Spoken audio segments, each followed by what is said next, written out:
साईनगरी शिर्डीमध्ये 3 दिवसाच्या रामनवमी उत्सवाला सुरुवात झाली। उद्या रामनवमीच्या मुख्य दिवशी साई मंदिर रात्रभर खुलं ठेवण्यात येणार आहे। शेकडो पायी पालख्या शिर्डीत दाखल झाल्या आहेत। साई मंदिराच्या प्रवेशद्वारावर साई मयुरेश्वराचा देखावा भक्तांसाठी आकर्षणाचा केंद्रबिंदू ठरतो।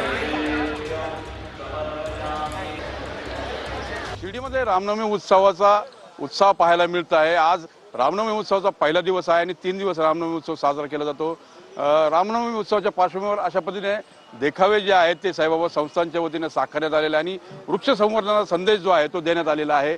याच लेंडी बागेमध्ये साईबाबांनी अनेक झाडं लावली, झाडं जगवली, झाडं वाढवली, त्यामुळे तो संदेश जो आहे तो या देखाव्याच्या माध्यमातून देण्यात येतो। आता आपण आहोत लेंडी बागेच्या परिसरामध्ये।